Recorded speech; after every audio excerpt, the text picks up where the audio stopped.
অংশীদারি কারবারের আয় অথবা ফার্মের আয়। অধ্যায় দুইটা দুই নামে লেখা থাকতে পারে অথবা দুই অধ্যায় মিলে একত্রেও লেখা থাকতে পারে। অঙ্ক একই, হ্যাঁ একই। এখানে অংশীদারি কারবার হতে প্রাপ্ত আয় নির্বাচনের জন্য বই থেকে আমার সূত্র একটু আলাদা হবে। আমরা বিষয়টা একটু ফলো করি। সবার প্রথম আমরা লিখব নেট লাভ। অঙ্ক ফুল প্যাক অঙ্ক দেওয়া থাকবে, সেখান থেকে আমার প্রথম কাজ নেট লাভ খুঁজে বের করা। নিয়ম লেখা ভালো, অঙ্ক শেষ হয়ে যাবে খুব দ্রুত। নিয়ম যদি আমরা না লিখি বা না বুঝি, অঙ্ক কিন্তু শেষ করতে পারবো না। তাই প্রথমে লিখব নেট লাভ যোগ অননুমোদনযোগ্য খরচ ডাবল দন্তান্ন।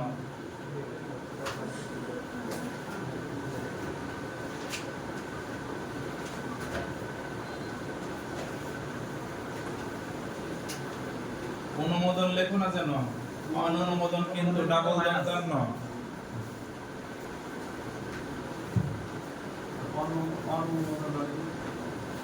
যে খরচগুলো লিখিতভাবে অনুমোদন নাই কিন্তু খরচ করতে হচ্ছে, সেগুলোকে অননুমোদনযোগ্য খরচ বলে। যেমন জরিমানা। কোম্পানি চালানোর সময় কি আমি বলতে পারবো আমার জরিমানা 100 টাকা কি 200 টাকা হবে? এর বলা কিন্তু সম্ভব নয়। এটা বলা সম্ভব যে আমার এই সম্পদ থেকে কয় টাকা কয় বছর চলবে বলা সম্ভব, কিন্তু এই সম্পদে কি পরিমাণ নষ্ট হয়ে যাচ্ছে এটা বলা সম্ভব না। আন্দাজ করতে পারবো যে আমি একটা কম্পিউটার কিনলে 20 বছর চালাতে পারবো, এমনও তো হতে পারে 2 বছর বা 10 মিনিট হয়ে গেল, তাই না?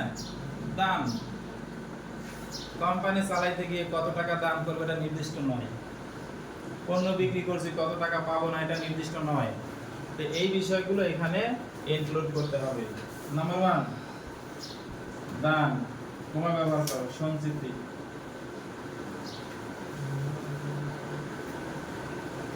জরিমানা,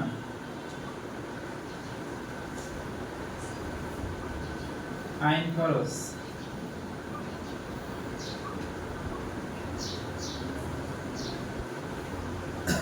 নগদ তহবিল তসরুফ,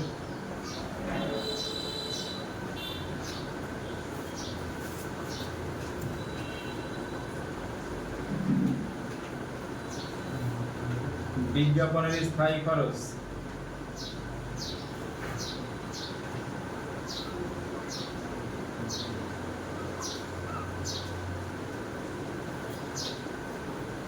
বিজ্ঞাপনের স্থায়ী খরচ বলতে কি বুঝি? আমি একটা সাইনবোর্ড লাগিয়েছি, এটা একদিনের জন্য নয়, যত জীবন ছিঁড়ে যাবে না তত জীবন চলবে, তাই না? আমি এখন একটা মাইকিং করে বিজ্ঞাপন দিলাম, এটা আজকেই শেষ। লিফলেট দিলাম, এটা যত জীবন লিফলেট থাকবে তত জীবন চলবে। এজন্য বিজ্ঞাপনের স্থায়ী খরচটা লিখতে পারবে তুমি।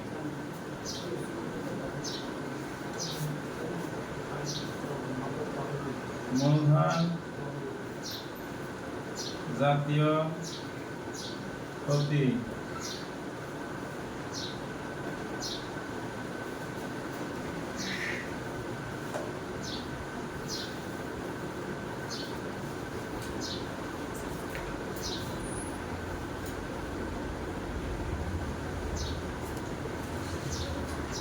যে কোনো ব্যক্তির নামের সাথে জড়িত খরচ, যে কোনো ব্যক্তির নামের সাথে জড়িত খরচ।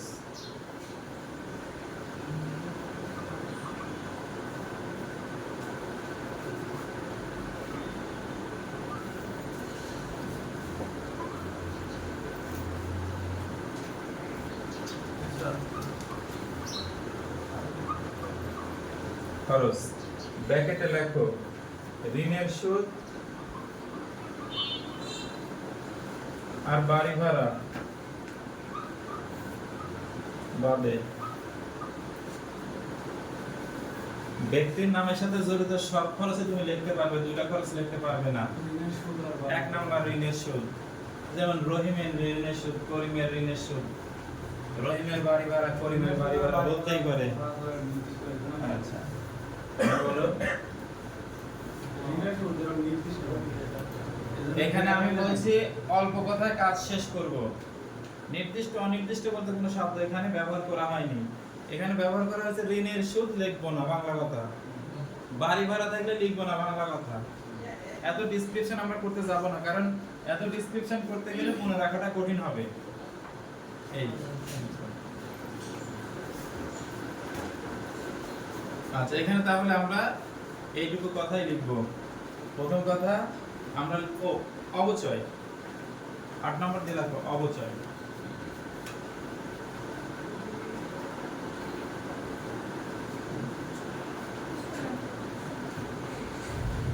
তাহলে প্রথম কথা আমরা নির্লাভ লিখবো, যোগ অনুমোদন যোগ খরচ, দাম লিখবো, সঞ্চিতি লিখবো, জরিমানা লিখবো, আইন খরচ লিখবো, নগদ তহবিল তসরুফ লিখবো, বিজ্ঞাপনের স্থায়ী খরচ লিখবো, মূলধন জাতীয় ব্যয় বা ক্ষতি থাকলে লিখবো, যে কোনো ব্যক্তির নামের সাথে জড়িত খরচ থাকলে লিখবো। এখন এখানে কিছু কথা আছে। 8 নম্বরে লিখছি কি অবচয়। আচ্ছা, এই জরিমানার পাশে ব্র্যাকেটে লেখো সমন্বয়, আইন খরচের পাশে ব্র্যাকেটে লেখো সমন্বয় থাকলে। এই যে জরিমানা লেখা আছে না, ব্র্যাকেটে লেখো সমন্বয় থাকলে, আইন খরচের পাশে ব্র্যাকেটে লেখো সমন্বয় থাকলে।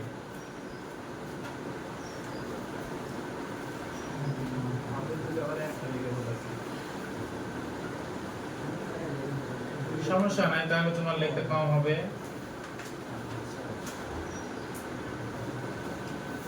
ঠিক আছে। আচ্ছা, এটা ফার্স্ট পার্ট শেষ হয়নি, কিন্তু এর সাথে আরো দুটো পার্ট করতে হবে। এর পরের কথা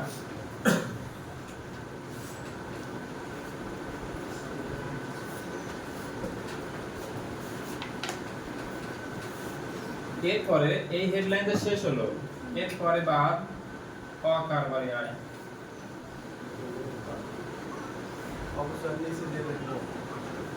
ওই পর্বটা শেষ হয়ে গেল। অর নিচে লেখো মাইনাস, এটা হেডলাইন, কিন্তু হেডলাইন হচ্ছে অকারবারি আয়। এতক্ষণ তো হেডলাইন ছিল অনুমোদনযোগ্য খরচের হেডলাইন, ওর মধ্যে ওই খরচগুলো 8টা ছিল। এখন আসো অকারবারি আয়, যেগুলো এই কারবারের সাথে যুক্ত নয় সেই ধরনের আয়। এখন কথা হচ্ছে আমি অঙ্ক করতে চাই, কিভাবে বুঝবো যে কয়টা এই কারবারের সাথে যুক্ত আর কয়টা যুক্ত নয়। এরকম আয় তো মেলা থাকতে পারে। তো সহজ কথা হচ্ছে যেগুলো এই কারবারের আয় আমরা শুধু তাদের নাম লিখবো, আর বাকি কারণ আমি লিখবো না। ঠিক আছে, তাহলে আমরা লিখি যেগুলো আসবে না।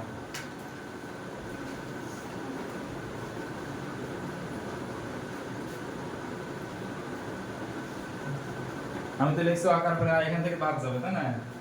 তাহলে এখন কথা হচ্ছে যেগুলো এখানে আসবে না তাদের নামটা লিখি। যেগুলো আসবে না এদের মধ্যে মোট লাভ, বার্তা, কমিশন,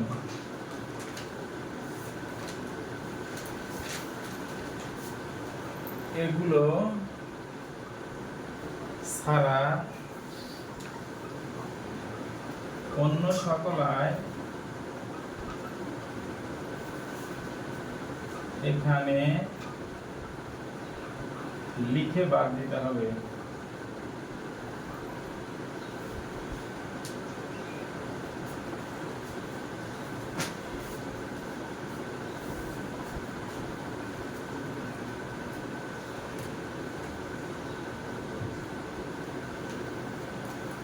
তার মানে মোট লাভের সাথে তোমার কি কি আয় থাকে আমি একটু খসড়াভাবে বলি। মোট লাভের সাথে থাকে হচ্ছে করমুক্ত সরকারি সিকিউরিটির সুদ, করবাদ সরকারি সিকিউরিটির সুদ, শেয়ার অধিহার হতে প্রাপ্ত আয়, লভ্যাংশ প্রাপ্ত, ব্যাংক থেকে সুদ প্রাপ্তি, গৃহ সম্পত্তি হতে প্রাপ্ত আয়। এরপরে থাকে তোমার হচ্ছে মূলধন জাতীয় আয়, তারপরে থাকে বার্তা, কমিশন, অনেক আয় থাকে। আর তোমার কাছে এখানে কিন্তু নির্দিষ্ট করে লেখাটা একটু কষ্টসাধ্য, তাই আমি এখানে লিখেছি যে এখানে শুধু মোট লাভ, বার্তা এবং কমিশন, এই তিনটা আয় তোমার এখানে বাদ দেওয়ার দরকার নাই, তাদেরকে তুমি লিখবেই না অঙ্কে। তাহলে লিখবো কাদের আমি এখানে লিখবো করমুক্ত সরকারি সিকিউরিটির সুদ, করবাদ সরকারি সিকিউরিটির সুদ, গৃহ সম্পত্তি হতে প্রাপ্ত হয়, লভ্যাংশ প্রাপ্তি, সিকিউরিটি সুদ প্রাপ্তি, ব্যাংক সুদ প্রাপ্তি, এগুলোকে এখানে আমরা লিখবো, লিখে অকারবারি আয় হিসেবে এদেরকে বাদ দেব। কথা বোঝা গেল? বাদ দেওয়ার পরে আমরা যে আয় পাবো তার নাম কারবারের আয়, তাকে বলে কারবারের আয়। আচ্ছা, এবার যোগ আবার এই হেডলাইন, যোগ অকারবারি আয়।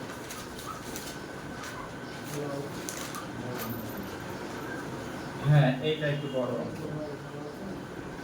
যেগুলো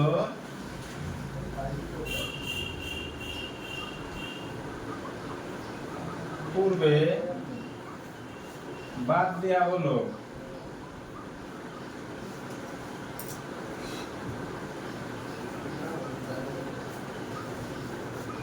সেগুলো এখানে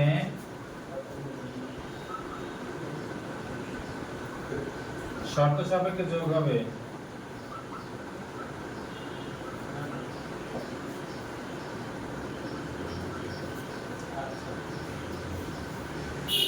এই মাত্র বললাম অকারবারি আয় হিসেবে আমরা যেগুলো এখানে বাদ দিব ওইগুলোই আবার পুনরায় যোগ করব, কিন্তু শর্ত সাপেক্ষে। হ্যাঁ, দুটো হেডলাইন একই, শর্ত সাপেক্ষে এগুলো আমরা আবার যোগ করব। কেমন শর্ত সাপেক্ষে? যেমন আমরা জানি সুদ প্রাপ্ত হলে মোটাঙ্কিতকরণ করতে হয়, তারপরে করমুক্ত সরকারি সিকিউরিটি সুদ হলে সম্পূর্ণ অকর ধার্য হয়, জন্মদিনের উপহার থেকে সম্পূর্ণ অকর ধার্য হয়, শেয়ার রোধে রোধে প্রাপ্ত সম্পূর্ণ অকর ধার্য হয়। এরকম আমরা অঙ্কে গিয়ে এই বিষয়টা ক্লিয়ার করব, ঠিক আছে?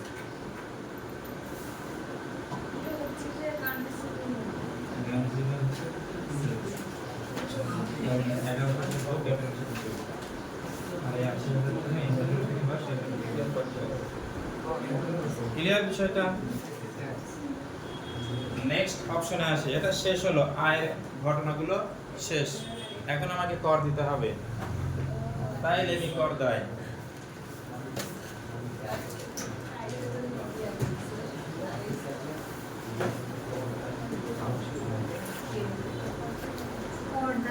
কর দায়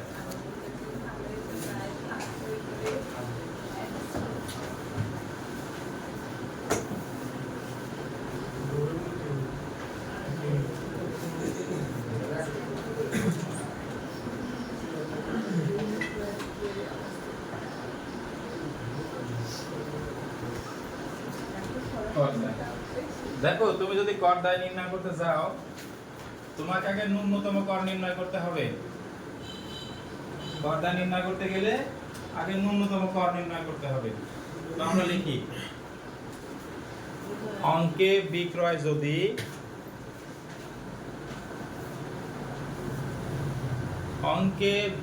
যদি 50 লক্ষ টাকা বা তার চেয়ে বেশি থাকে,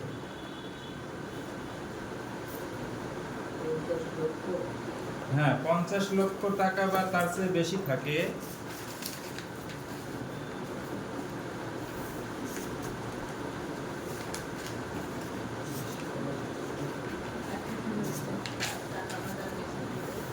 তাহলে ন্যূনতম কর নির্ণয় করতে হবে।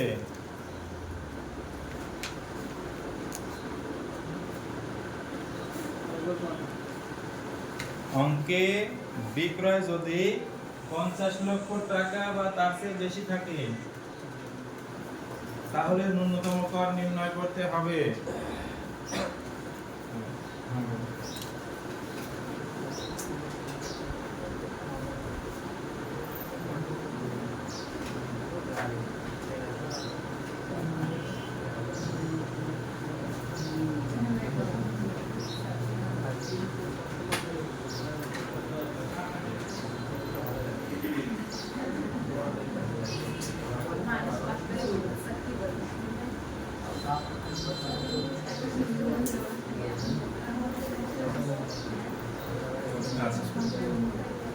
তাহলে কি লিখলাম আমরা, যে অঙ্কে বিক্রয় যদি 50 লক্ষ টাকা বা তার চাইতে বেশি থাকে, তাহলে তোমাকে ন্যূনতম কর নির্ণয় করতে হবে। ন্যূনতম কর নির্ণয় করার সময় লিখি, ন্যূনতম কর নির্ণয় করার সময়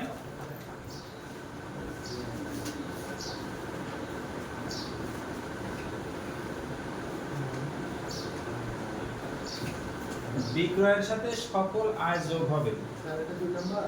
না না, ওর সাথে জড়িত, ন্যূনতম করের সাথে জড়িত। ন্যূনতম কর নির্ণয় করার সময় বিক্রয়ের সাথে সকল আয় যোগ হবে।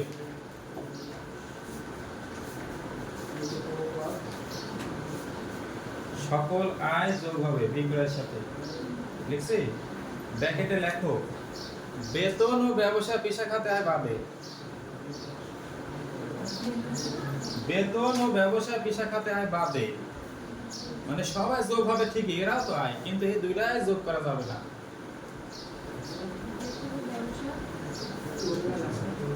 বেতন ও ব্যবসা পেশা খাতে আয় যোগ করা যাবে না। হলো, ন্যূনতম কর হার ব্যবসা পেশা খাতে আয় বা ব্যবসা পেশা হতে আয়, একই কথা বলো, আয় যোগ হবে না। ন্যূনতম কর হার 0.60%। ন্যূনতম কর হার 0.60% বা 0.60%, কেউ বলতে পারে আবার 0.60 হয় নাকি, 0.60%। ঠিক আছে। আচ্ছা, সাধারণ কর এবং ন্যূনতম কর লিখি। পরের হেডলাইন সাধারণ কর ও ন্যূনতম করের মধ্যে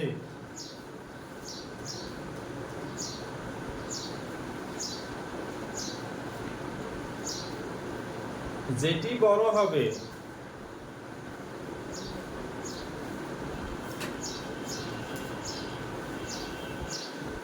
তা পদেয় কর বলে লিখতে হবে।